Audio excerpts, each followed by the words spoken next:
Hello बच्चों, good morning.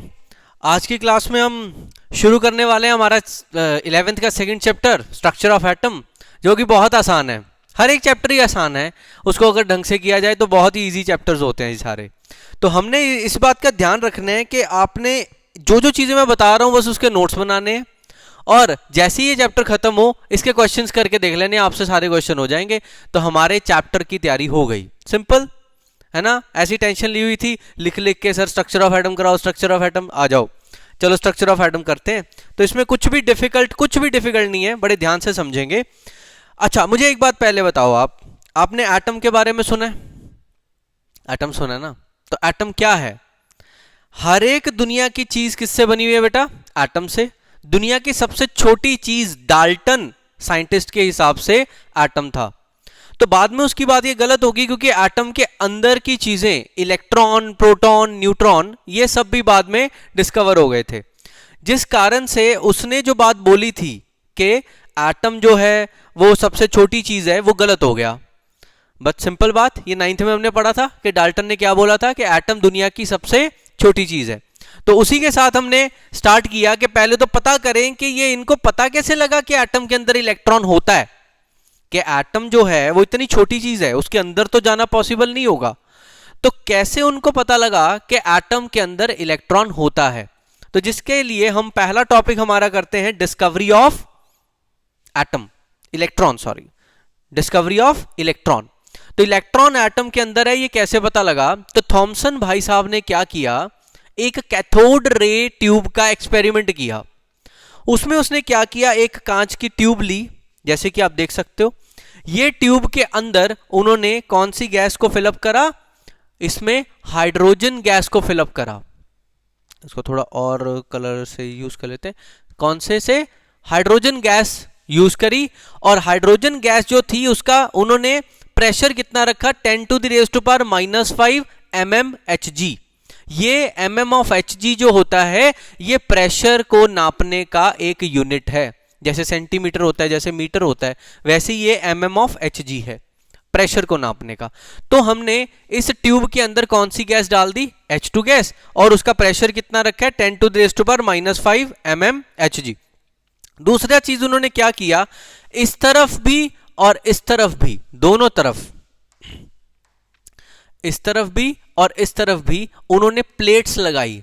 Plates, हम plates किसको बोल रहे हैं बेटा? प्लेट्स का मतलब होता है इलेक्ट्रोड्स। कैथोड एंड एनोड, दो इलेक्ट्रोड्स लगाए। कैसे सर? बैटरी के साथ कनेक्ट किया। नीचे क्या थी? बैटरी। बैटरी के साथ ये दोनों तारे कनेक्टेड हैं। तो यहां पे हमें क्या दिया जा रहा है? बिजली दी जा रही है। एक साइड पॉजिटिवली चार्ज हो गई और एक साइड नेगेटिवली चार्ज हो गई। एक को कैथोड कहते हैं और एक को एनोड कहते हैं। बहुत आसान है, बैटरी से कनेक्ट कर दिया, ठीक है। अब क्या हुआ, जैसे ही अंदर गैस थी, इन्होंने यहां से स्विच ऑन करा। स्विच को क्या किया? ऑन करा, तो बिजली दौड़नी शुरू हो गई। इन प्लेट्स के अंदर क्या आ गई थी? इलेक्ट्रिसिटी आ गई थी, बिजली आ गई थी, चार्जेस आ गए थे। तो जब चार्जेस आए और अंदर हमारे पास यहां पे हाइड्रोजन गैस है, तो हाइड्रोजन गैस के थ्रू जब वो पास हुए तो यहां पे एक कड़कती हुई बिजली दिखाई दी है। लाइन दिखाई दे रही है आपको ग्रीन कलर की? ये चीज इनको दिखाई दी। किनको? थॉमसन भाई साहब को। तो जब इन्होंने ये चीज ऑब्जर्व करी तो इनका दिमाग चकरा गया कि ये क्या चीज है, मैं तो कुछ और सोच रहा था, तो यहां तो कुछ और ही निकल के आया। तो जब उन्होंने इस चीज को ऑब्जर्व करा तो उनका ये स्टेप था, तो पहले तो मैं ये चेक करूं कि ये चीज है क्या। तो उन्होंने इस लाइन को, इस रे को, जिसको हम कैथोड रे कहते हैं, क्यों कहते हैं? क्योंकि ये कैथोड वाली साइड से आ रही है, इसलिए इसको हम कैथोड रे कह देते हैं। तो कैथोड रे, ये जो बला आ रही है यहां से, ये है क्या, इसका बिहेवियर कैसा है, उसके बारे में स्टडी करने की इनकी इच्छा हुई, ठीक है। उसके बाद हमने एक चीज नोटिस करी कि जैसे ही हम यहां पे छोटी बैटरी लगाते हैं, कम वोल्टेज वाली बैटरी, तो ये काम होता ही नहीं है। इस काम को करने के लिए हमें क्या चाहिए? एक बड़ी बैटरी चाहिए जिसकी वोल्टेज कम से कम 10 kV से लेके 20 kV तक हो। छोटी बैटरी का यहां पे कोई काम नहीं है। ओके, ठीक है। तो इसलिए हमने सबसे इंपॉर्टेंट पॉइंट एक याद रखना है, that gases are poor conductor of electricity at low voltage. अगर आप कम वोल्टेज रखोगे तो गैसेस अच्छे से कंडक्ट नहीं करेंगी। And but good conductor of at high, good conductor electricity कब बन जाते हैं, जब हमारा जो वोल्टेज है वो क्या रहेगा, हाई रहेगा। बहुत ही सिंपल चीज, इसीलिए हमने हमेशा यहाँ पे वोल्टेज बढ़ा के रखना है। अब हम थॉमसन भाई साहब के वो चीजें समझते हैं जो थॉमसन ने ट्राई करा कि ये चीज को पता लगे, ये रे जो है इसका बिहेवियर पता लगे, ये कैसी रे है उसके बारे में पता लगे। उसके लिए उसने क्या क्या किया जिससे उसको काफी क्लैरिटी मिली इसके बारे में। तो समझते हैं। सबसे पहले उसने क्या किया, एक ऑब्जेक्ट को इन रेज के रास्ते में रख दिया। तो उसने क्या देखा कि उस ऑब्जेक्ट की शैडो बिल्कुल पीछे बन रही है। जब भी किसी चीज की शैडो बिल्कुल, इसकी शैडो जो है बिल्कुल इसके पीछे बनेगी, इसका मतलब ये जो रेज थी ये बिल्कुल सीधा आ रही थी।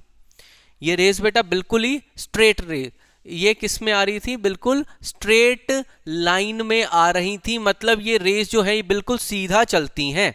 बहुत ही सिंपल कंसेप्ट। ओके, सेकंड चीज क्या देखी हमने कि कैथोड रेज के लिए इसने एक प्लेट लगाई। मतलब ये कैथोड रेज आ रही है, मैंने लाइन दिखाई थी आपको, एक यहां पे प्लेट लगाई और एक यहां पे प्लेट लगाई, ये प्लेट्स लगी हुई हैं। इन दोनों प्लेट्स को यहां पे बैटरी के साथ कनेक्ट कर दिया ऐसे करके। ठीक है बेटे, अब ये वाला साइड कौन सी हो गई, एक मिनट, ऐसे ऐसे। तो अब मैं अगर आपसे पूछूं तो ये वाली साइड पॉजिटिव टर्मिनल है और ये वाली साइड नेगेटिव टर्मिनल है। तो यहां से जो चार्ज आ रहा है वो पॉजिटिव आ रहा है और ये रेज पॉजिटिव वाली साइड अट्रैक्ट हो गई। आपको पता है कि पॉजिटिव किसको अट्रैक्ट करता है, ऑब्वियसली किसको करता है, नेगेटिव को। इससे हमें क्या पता लगा, cathode rays are negatively charged. Very important, cathode rays ने खुद ही बताया कि हम तो पॉजिटिव की तरफ भाग के जा रही हैं, तो हम खुद क्या हैं, नेगेटिवली चार्ज्ड हैं। Very good. Cathode rays are deflected by magnetic field. उन्होंने नेक्स्ट काम क्या करा थॉमसन जी ने, यहां पे एक मैग्नेट रख दिया और अब कैथोड रेज जा रही हैं। कैथोड रेज जाती जाती इधर को मुड़ गई, मैग्नेट की तरफ को मुड़ गई। अब मैग्नेट की तरफ को मुड़ी है मतलब उन रेज को मैग्नेट के होने से फर्क पड़ा, उन्होंने अपना रास्ता बदल लिया। तो इस कारण से हम क्या कहेंगे कि इनको मैग्नेटिक फील्ड से डिफ्लेक्ट होता है, ये मैग्नेटिकली एक्टिव हैं, मैग्नेटिकली एक्टिव है, मैग्नेट से इनको फर्क पड़ता है। तो तीन चीजें इन्होंने अभी तक नोट करी कि मैग्नेट से वो रेज उस तरफ को भाग रही हैं। दूसरा कि टर्मिनल नेगेटिव है, ये पता लगा। इसकी शैडो बन रही है, सीधी है लाइनें, ये पता लगा। उसके बाद चौथी बार उन्होंने क्या किया, बच्चों का टॉय होता है एक, बच्चों का टॉय जिसमें फैन होता है बहुत ही हल्का सा, मतलब फूंक मारो तब भी घूमना शुरू हो जाता है ना, बहुत हल्का सा फैन होता है। उसी फैन को इन्होंने इसके रास्ते में रख दिया। तो कैथोड रेज जैसे आ रही थी, इन्होंने क्या किया, इस फैन को घुमा दिया। इस फैन को घुमाया मतलब इन रेज के अंदर ताकत है, इन रेस के अंदर क्या है, ताकत है, दम है, पोटेंशियल है, काइनेटिक एनर्जी जिन्होंने पैदा करके दिखा दी। मतलब ये एक तरह की एनर्जी का रूप भी हैं जिन्होंने एनर्जी को ट्रांसफॉर्म करके दिखा दिया। मतलब पंखा घुमाया है, दैट मीन्स यहाँ पे एनर्जी का प्रदर्शन करा है, उन्होंने बताया है कि हमारे अंदर भी एनर्जी है। तो फिर उसका दिमाग घूमा कि एनर्जी किस फॉर्म में मैं देख सकता हूं अगर मैं देखना चाहूं। तो उन्होंने, अब देखो ये, अब पहले हम पॉइंट क्लियर कर लें, कैथोड रे क्या दिखा रही है, काइनेटिक एनर्जी दिखा रही है, डन। उसके बाद उन्होंने क्या किया, प्रोड्यूस हीटिंग इफेक्ट। अब उन्होंने एक ब्लॉक रखा मेटल का और मेटल के ऊपर लगातार कैथोड रेज को टक्कर बजवाई, ठा ठा ठा ठा ठा, कैथोड रेज उसके ऊपर टक्कर मार रही हैं। आधे पौने घंटे के बाद आके देखा वो मेटल की प्लेट गर्म हो गई। कहते लो जी देख लो एनर्जी कौन सी है। अभी उन्होंने पीछे बोला ना कि इनके अंदर एनर्जी है, काइनेटिक एनर्जी में कन्वर्ट हो रहे हैं, ये हो रहा है वो हो रहा है। तो वो चीज का प्रमाण क्या निकला कि ये हीट एनर्जी दिखाना स्टार्ट हो गया। कैथोड रेज क्या दिखा रही थी, हीट एनर्जी दिखा रही थी। तो इन्होंने ये 5 पॉइंट्स को नोट कर लिया। पहला पॉइंट बेटा कि कैथोड रेज स्ट्रेट जाती हैं। दूसरा पॉइंट क्या था, नेगेटिवली चार्ज होती हैं। तीसरा पॉइंट क्या था, मैग्नेट से डेविएट हो जाती हैं। चौथा पॉइंट क्या था कि वो काइनेटिक एनर्जी बना के दिखा रही है, कन्वर्ट करके दिखा रही है। और पांचवा पॉइंट, हीट एनर्जी को प्रोड्यूस करके दिखा दिया। Very good. तो उसके बाद उन्होंने क्या कहा कि अगर हमने इलेक्ट्रॉन की ये सब बातें नोट कर ली हैं, तो अब इसके बाद एक और साइंटिस्ट आए हैं हमारे पास जिनका नाम है गोल्डस्टेन। अब गोल्डस्टेन नाम के साइंटिस्ट क्या कह रहे हैं कि ये जो थॉमसन जी ने एक्सपेरिमेंट करा है, मैं भी घर पे जाके इसको पहले करके देखता हूँ। तो उन्होंने को कुछ मिला नहीं, क्योंकि वो देखा था ना आपने, प्लेट्स लगाई थी, कैथोड की और एनोड की प्लेट लगाई थी। तो उन्होंने भी कोशिश करी कि मैं भी कैथोड और एनोड की प्लेट्स लगा के ये एक्सपेरिमेंट करके देखता हूँ। बट द पॉइंट इज क्या निकला कि यहाँ पे उनको प्लेट्स मिल नहीं रही थी। तो आपको पता है कि जो जाली होती है हमारे सिंक के अंदर जाली होती है ना, वो जिससे पानी जाता है, कूड़ा करकट नहीं जाता है पर पानी जाता है। मतलब ऐसे करके गोल सिंक पे ऐसे जाली लगी होती है ना, ऐसे छेद होते हैं जिसके अंदर। यस, तो उनको ना अपने बैकयार्ड मतलब उनके जो स्टोर रूम था वहां से कोई प्लेट नहीं मिली। तो उनको क्या मिल गया, ये मिल गई जाली। तो इन्होंने जाली को लेके आए, तार से कनेक्ट करा, उसी की प्लेट बना दी, कैथोड एनोड उसी का बनाना शुरू कर दिया। तो इन्होंने क्या किया, इस तरफ वो जाली को रख दिया, इसको बोलते हैं परफोरेटेड कैथोड। मतलब इन्होंने परफोरेटेड का मतलब होता है जिसमें छेद हो, करेक्ट। और इस तरफ एनोड बना दिया, एनोड पॉजिटिव और cathode negative. This is positive and this is negative, इस तरह से बना दिया। अब ये क्या कह रहे हैं कि उनको क्या ऑब्जर्व हुआ कि यहां से पार्टिकल्स उस तरफ को जा रहे हैं, ठा ठा ठा ठा ठा उधर से जा रहे हैं, और आगे जब जो जा रहे हैं तो एक अलग तरह की चीज दिखाई दे रही है। ये पार्टिकल्स पॉजिटिवली चार्ज लग रहे हैं, पॉजिटिव मतलब एनोड से निकल रहे हैं, they are not from cathode. हमने बेटा क्या समझा था, ध्यान से समझिए, यहां पे हमने क्या समझा था, कैथोड से निकल के जा रहे थे। पर अब हम क्या देख रहे हैं, इन्होंने ऑब्जर्व करा, गलती से पता नहीं जान के इनसे उल्टा लग गया, इधर एनोड इधर कैथोड। इधर एनोड से निकल के जा रही थी, एनोड से। वो कहता यार कमाल हो गई, थॉमसन तो कह रहा था कि कैथोड से आती है, मेरे वाली तो एनोड से जा रही है, समझ नहीं आ रहा है ये क्या हो रहा है। तो उसने भी इन रेडिएशंस को चेक करने की कोशिश करी, वैसे ही जैसे थॉमसन ने चेक करा था, 5 पॉइंट्स बनाए थे, वैसे ही वो कह रहा है ये पॉजिटिव है, नेगेटिव है, पता नहीं क्या है, नई चीज है, शायद मेरा भी नाम हो जाए, मैं भी फेमस हो जाऊं थॉमसन के जैसे, मैं देख लेता हूं ये क्या है। क्योंकि थॉमसन ने एक रूट तो बना ही दिया था कि उसको कैसे चेक करना है, पंखा लगा के करना है जी, मैग्नेटिक फील्ड चेक करनी है, ये सब बातें। Same to same in rays, ये रेज जो एनोड से आ रही थी, जिनको बेटे हम क्या कहते हैं, जिनको हम कह देते हैं कैनाल रेज। क्या कह देते हैं बेटे, कैनाल रेज। कैनाल रेज को उसने उन्हीं सब एक्सपेरिमेंट से गुजारा, सब कुछ वो करके देखा। तो उसने देखा कि वही सब पॉइंट्स उसके सामने आ गए। कैनाल रेज स्ट्रेट लाइन में जा रही थी, कैसे पता लगा, वो शैडो वाली बात से। दूसरी, canal rays are positively charge, कैसे पता लगा, वही सर बैटरी वाले 2 प्लेट्स लगाए होंगे, नेगेटिव वाली तरफ वो भाग गया होगा, उससे पता लगा कि ये पॉजिटिवली चार्ज है। Okay, deflected by magnetic field, magnet रास्ते में लगा दिया होगा भाई, मैग्नेट, तो उससे वो पलट गया होगा, तो मैग्नेटिक फील्ड से ये डिफ्लेक्ट हो जाता है। काइनेटिक एनर्जी कैसे सर, वो पंखा लगा दिया होगा रास्ते में, तो पंखा घूम गया होगा, तो काइनेटिक एनर्जी का बारे में पता लग गया। एंड लास्ट, हीटिंग इफेक्ट मतलब कोई मेटल का ब्लॉक रख के उस पर लगातार कैनाल रेज को फेंका गया होगा। कैनाल रेज को फेंकने के कारण उस ब्लॉक के ऊपर हीटिंग इफेक्ट आया होगा, जिस कारण से इन्होंने क्या बोल दिया कि इसके ऊपर क्या आ रहा है, हीटिंग इफेक्ट आ रहा है। क्या मेरी बात आपको समझ में आ रही है? सेम टू सेम उन्हीं एक्सपेरिमेंट से इन्होंने ये सब चीजें निकाली। डन। तो सर इन्होंने एक पॉजिटिव चीज निकाल चुके हैं, एक नेगेटिव चीज निकाल चुके हैं, इलेक्ट्रॉन एंड प्रोटॉन अभी तक नाम नहीं रखा है इन्होंने। बस इन्होंने ये जज कर लिया है कि जब हम ऐसे जो ग्लास ट्यूब के अंदर एक्सपेरिमेंट कर रहे हैं तो वहां पे कुछ पॉजिटिव चीज आ रही है। इस एक्सपेरिमेंट को बहुत ज़्यादा डिटेल में तो बिल्कुल ही ज़रूरत नहीं है, एक्चुअली में ये भी बहुत ज़्यादा इंपॉर्टेंट नहीं है एग्जाम पॉइंट ऑफ व्यू। मैं सच रखूंगा आपके सामने, बिल्कुल जो चीज़ इंपॉर्टेंट होगी उसको मैं बार बार कहूंगा कि बेटा इसको बहुत बार करो। एग्जाम पॉइंट ऑफ व्यू से this is not that much important, पर हमें ड्यू टू एनसीईआरटी में मेंशन्ड है, क्वेश्चन उठ सकता है अगर उठने पे आए, तो इसलिए हम इसको ध्यान से कवर कर रहे हैं। क्या मेरी बात समझ में आ रही है? ओके। उसके बाद बेटा तीसरी चीज न्यूट्रॉन आया। अब ये न्यूट्रॉन के बारे में कैसे पता लगा, थोड़ा सोचने वाली बात है। क्या था कि एटम के अंदर ना बेटे, बात को थोड़ा समझना,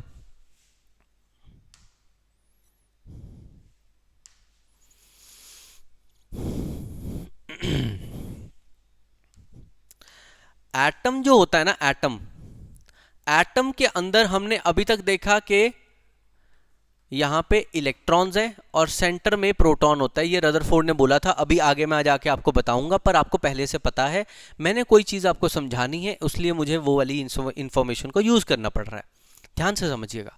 जो एटम के सेंटर में बेटा प्रोटॉन होता है, ये इतना भारी होता है कि इलेक्ट्रॉन का भार उसके मुकाबले कुछ भी नहीं है। जैसे कि अगर मैं आपको बोलूं कि आप बाजार से फ्रूट लेने गए हो, आपने फ्रूट वाले अंकल को बोला कि मुझे 1 किलो 1 kg एप्पल डाल दो, तो उन्होंने आपको 1 kg एप्पल पैक करके दे दिए। किस में देंगे? लिफाफे में डाल के देंगे, राइट और रॉन्ग? राइट। तो उन्होंने लिफाफे में डाल के दिए, तो आप एक काम करिए, क्या पता उन्होंने एप्पल कम ना डाल दियो, लिफाफे से बाहर निकाल के उनको वेट करके देखो, क्या पता लिफाफे के अंदर लिफाफे का भार भी तो आ गया। तो आप मुझे कहेंगे नहीं सर, लिफाफे का क्या ही भार होगा, लिफाफे का थोड़ी भार होगा, भार सारे का सारा किसका होगा? एप्पल्स का होगा। पर बेटा क्या लिफाफे का भार नहीं होता? सच में सोच के बताइए। आप अगर फ्रूट वाले अंकल से पूछोगे कि आप बाजार से लिफाफे कैसे लेके आए हो, तो वो बोलेंगे बेटा तोल के लेके आया हूं इसको मैं। तो अगर वो तोल के लेके आए हैं, दैट मीन्स लिफाफे का भार तो होता है। पर हमने क्या करा, एप्पल को लिफाफे में रख के तोला तो भी उतना ही आया, लिफाफे से बाहर निकाल के तोला तो भी उतना ही आया, मतलब लिफाफे का भार वहां पे आ ही नहीं रहा है।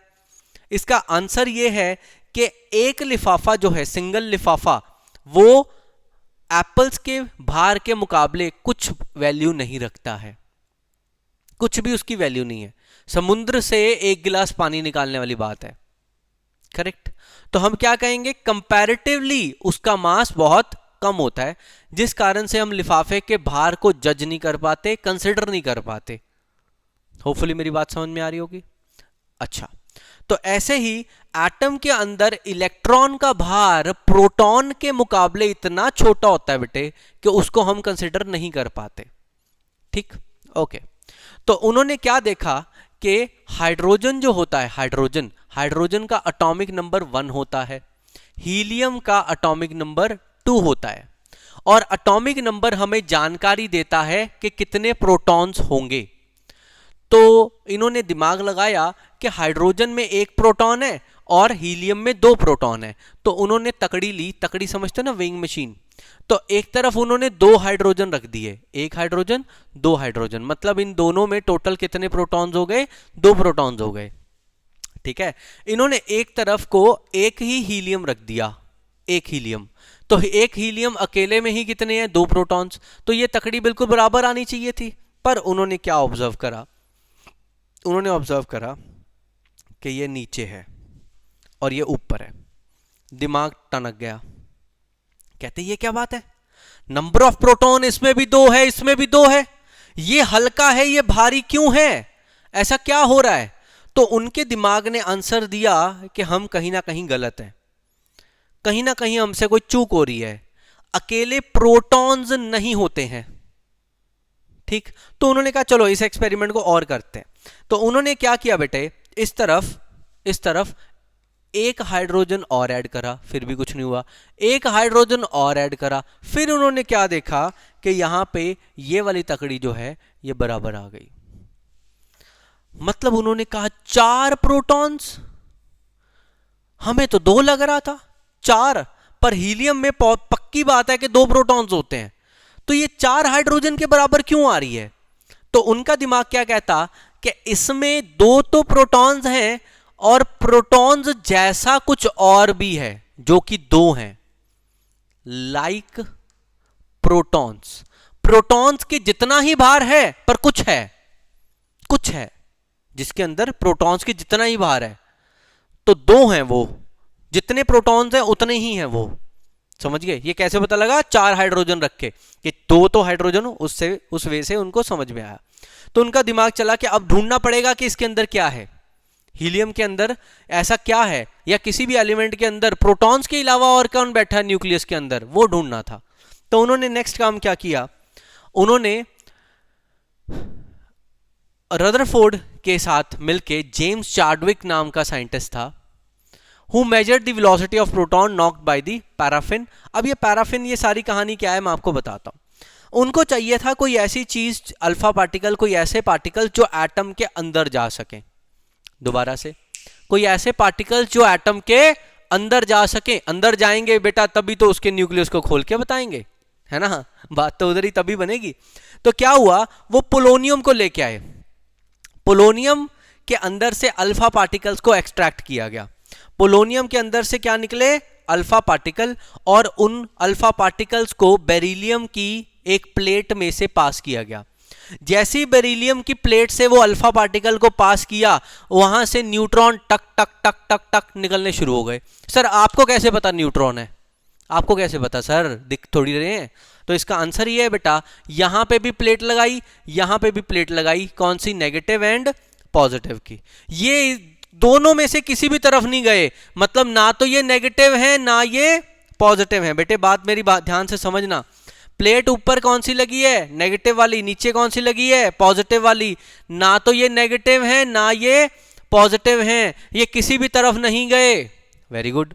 फिर अब इन जो पार्टिकल्स इसमें से निकले जो किसी भी तरफ नहीं गए थे, उसको पैराफिन, पैराफिन मतलब वैक्स, वैक्स मतलब मोमबत्ती, सिंपल बात समझो, मोमबत्ती में से पास किया गया ताकि थोड़ा पकड़ में आए, ये चार्ज पकड़ में आए, अंदर घुसेगा तो पकड़ में आएगा।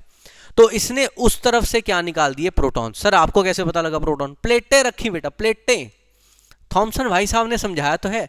प्लेट रखी नेगेटिव एंड पॉजिटिव की, ये पार्टिकल उस तरफ को जा रहे थे नेगेटिव की तरफ, मतलब खुद पॉजिटिव है, मतलब प्रोटॉन्स है, समझ गए।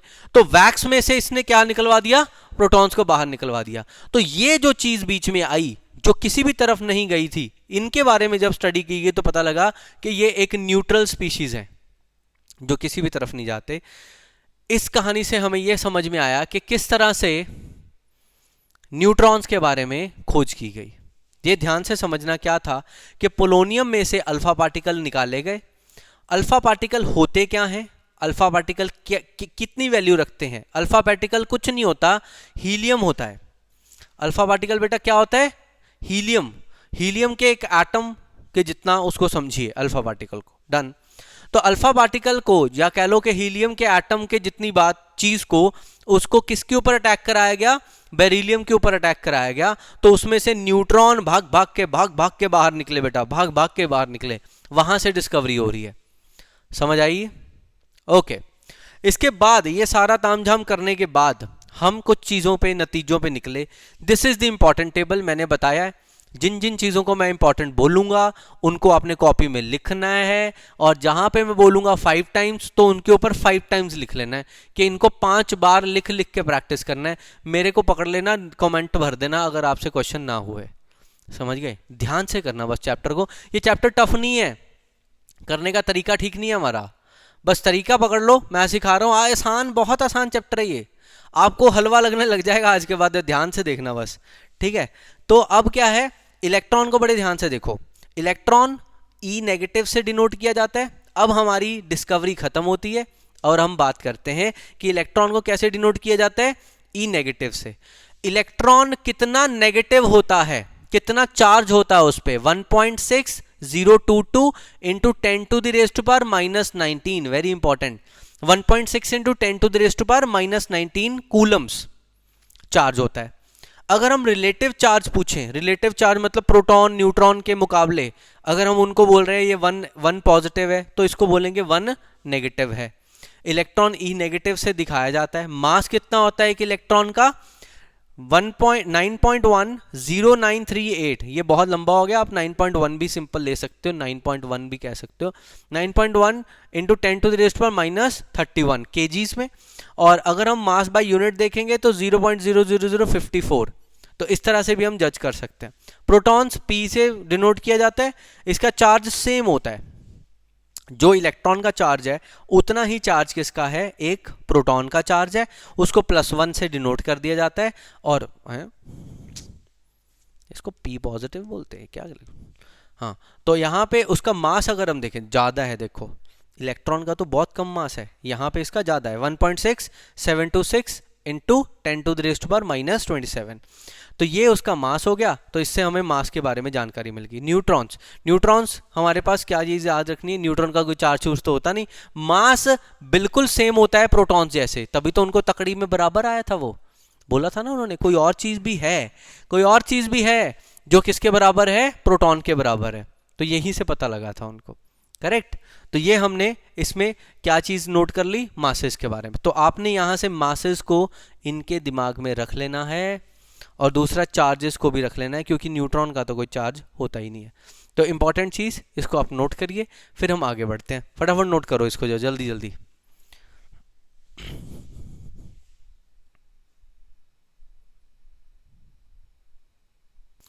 तो चलिए बेटा अब हम आगे बढ़ते हैं। हमारे पास नेक्स्ट है मॉडल्स ऑफ एटम। अब यहाँ पे मॉडल ऑफ एटम कौन कौन से हो गए। ग्रीक मॉडल कहता था कि एटम एक गोल चीज़ है, बस कुछ नहीं और बता रहे, जरा गोल है, गोला गोल। उसके बाद उन्होंने क्या बताया थॉमसन भाई साहब ने, कि इसको प्लम पुडिंग मॉडल मानिए।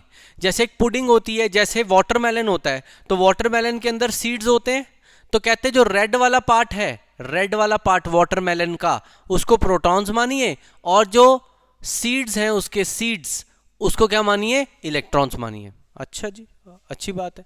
रदरफोर्ड भाई साहब ने क्या बोला, सेंटर पे प्रोटॉन्स हैं। उन्होंने क्या बोला, प्रोटॉन्स कहां पे होंगे, सेंटर में होंगे। ओके जी। इसके बाद उन्होंने कुछ नहीं बताया। उसके बाद बोहर साहब ने क्या बताया, सेंटर में प्रोटॉन्स हैं, ये बात रदरफोर्ड ने बता दी। शेल्स के अंदर इलेक्ट्रॉन घूम रहे हैं, ये बात किसने बता दी, बोहर ने। फिर बाद में बताया गया कि इलेक्ट्रॉन किसी पर्टिकुलर शेल में नहीं घूम रहे हैं, इनके ऑर्बिटल्स होते हैं, ऑर्बिटल्स, ऑर्बिटल में घूमते हैं। तो इस तरह करके ये मॉडल्स की एवोल्यूशन हुई, एक के बाद एक बेटर से बेटर मॉडल बनता चला गया। तो ये जब सब चीजें पता लगी हमें, उसके बाद हमने सोचा कि रदरफोर्ड का एक्सपेरिमेंट तो जरूर समझ लेना चाहिए, जो आपने क्लास 9 में समझा था, जो कि हमें आगे जाके भी काम आएगा। तो उसको एक बार समझें कि रदरफोर्ड ने किया क्या था। रदरफोर्ड ने अल्फा पार्टिकल्स को गोल्ड फॉइल के ऊपर फेंकवाया था, और उसके एटम के अंदर की पूरी जानकारी बाहर निकाली थी। ध्यान से समझिए, यहां पे अल्फा पार्टिकल्स कहां से आए। पहले तो सर अल्फा पार्टिकल आप कहां से लेके आए। अल्फा पार्टिकल बेटा हम लेके आए रेडियो एक्टिव एलिमेंट,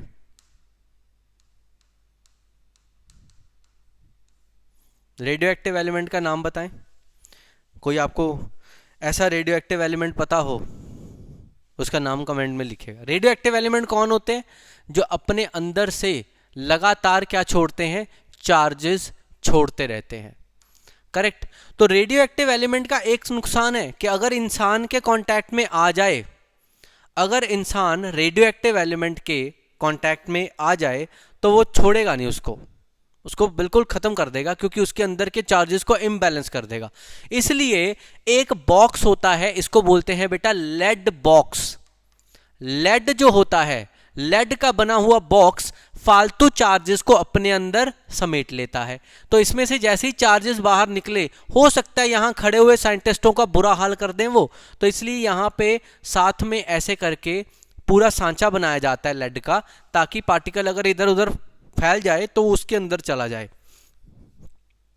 क्या मेरी बात आपको समझ में आ रही है। तो पार्टिकल एकदम कहां जाते हैं, स्ट्रेट जाते हैं। पार्टिकल एकदम स्ट्रेट जाएंगे और जाके ये रहा गोल्ड फॉइल। तो रदरफोर्ड ने गोल्ड फॉइल ही क्यों ली थी, क्योंकि हमने देखा है कि मिठाई के ऊपर चांदी का वर्क चढ़ा होता है, कितना पतला होता है, उससे भी बहुत पतला हो जाता है गोल्ड का फॉइल। क्योंकि हमें चाहिए था बेटा एक एटम, क्या चाहिए था हमें, एटम। तो एटम कहां से आए, इतनी पतली चीज कहां से लाएं जिसमें एटम मिल जाए। तो एटम को लाने के लिए हमें किसको यूज करना पड़ा, जो सबसे पतला हो सके, सबसे मेलिएबल हो, उसको हमें लाना पड़ा, उसको कहते हैं गोल्ड। गोल्ड फॉइल के अंदर से ये अल्फा पार्टिकल पास किए गए।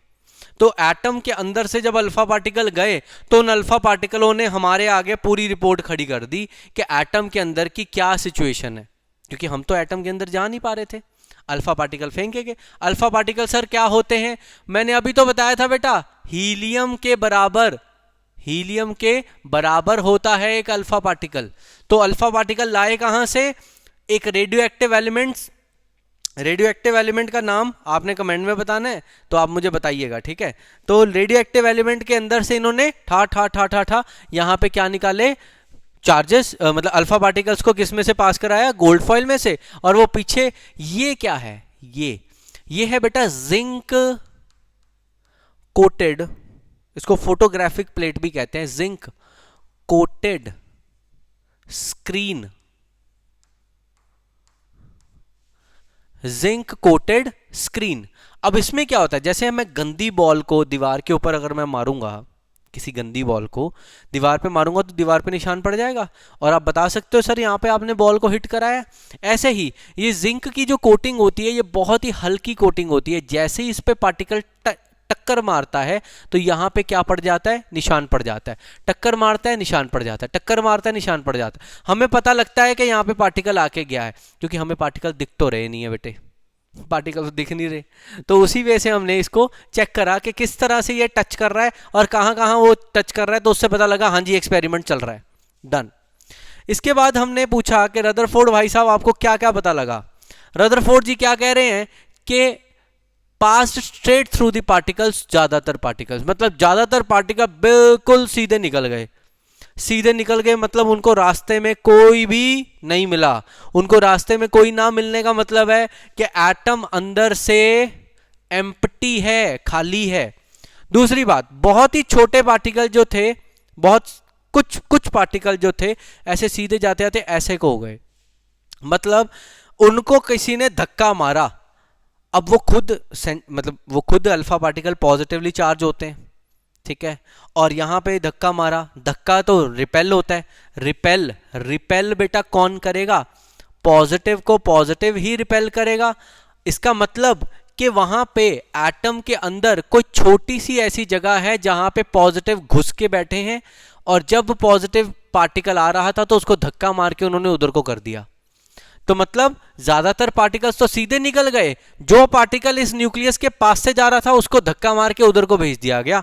तो इसका क्या कंक्लूजन निकला? The atom contain a centrally positive charge nucleus. Atom के सेंटर में पॉजिटिवली चार्ज न्यूक्लियस पड़ा हुआ है। Very good. उसके बाद डिफ्लेक्टेड बैक, कुछ पार्टिकल जो बिल्कुल एकदम सीधा तानने पे गए थे, मतलब न्यूक्लियस के बिल्कुल ऊपर जाके टक्कर मार रहे हैं, उनको यू टर्न मरवा दिया गया। बिल्कुल टक्कर वापस, बिल्कुल टक्कर वापस। तो वेरी फ्यू पार्टिकल्स जो हैं, बहुत ही ज्यादा कम पार्टिकल्स ऐसे थे जो टक्कर मार के बिल्कुल वापस आ रहे थे।